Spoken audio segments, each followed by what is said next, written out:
Perjuangan menghadapi ancaman disintegrasi bangsa. Berbagai pergolakan di dalam negeri tahun 1948 sampai 1965.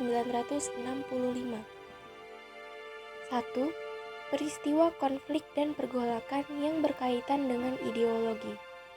Yang termasuk dalam kategori ini adalah pemberontakan PKI Madiun, pemberontakan DITII, dan peristiwa G30S PKI.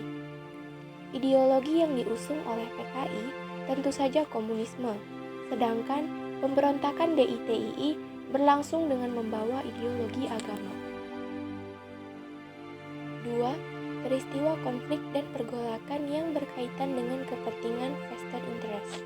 Yang termasuk dalam kategori ini adalah pemberontakan APRA atau Angkatan Perang Ratu Adil, RMS atau Republik Maluku Selatan, dan Andi Aziz. Vested interest merupakan kepentingan yang tertanam dengan kuat pada suatu kelompok. Kelompok ini biasanya berusaha untuk mengontrol suatu sistem sosial atau kegiatan untuk kepentingan sendiri. Mereka juga enggan untuk melepas posisi atau kedudukan yang diperolehnya, sehingga sering menghalangi suatu proses perubahan. Baik APRA, RMS, dan Andi Aziz semuanya berhubungan dengan keberadaan pasukan Knil atau tentara kerajaan di Hindia Belanda yang tidak mau menerima kedatangan tentara Indonesia di wilayah-wilayah yang sebelumnya mereka kuasai. Dalam situasi seperti ini, konflik pun terjadi. 3. Peristiwa konflik dan pergolakan yang berkaitan dengan sistem pemerintahan. Yang termasuk dalam kategori ini adalah persoalan negara federal dan BFO atau Bijenkorps Federal Overleg, serta pemberontakan PRRI dan Permesta.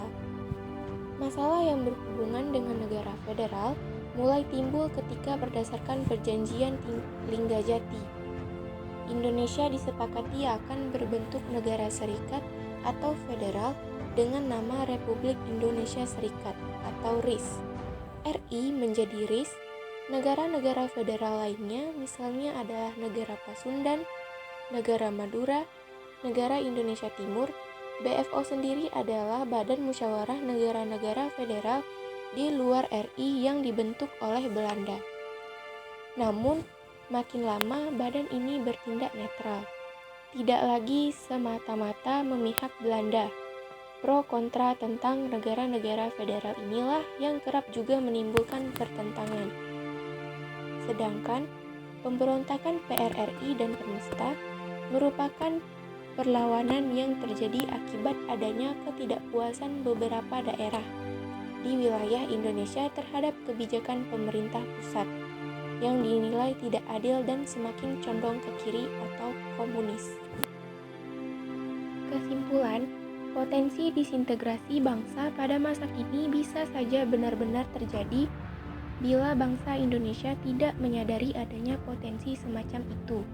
Karena itulah, kita harus selalu waspada dan terus melakukan upaya untuk menguatkan persatuan bangsa Indonesia. Sejarah Indonesia telah menunjukkan bahwa proses disintegrasi sangat merugikan. Antara tahun 1948 sampai 1965 saja, gejolak yang timbul karena persoalan ideologi, kepentingan atau berkait dengan sistem pemerintahan telah berakibat pada banyaknya kerugian fisik, materi, mental, dan tenaga bangsa. Konflik dan pergolakan yang berlangsung di antara bangsa Indonesia bahkan bukan saja bersifat internal, melainkan juga berpotensi ikut campurnya bangsa asing pada kepentingan nasional bangsa Indonesia. Sekian yang saya dapat sampaikan. Wassalamualaikum warahmatullahi wabarakatuh.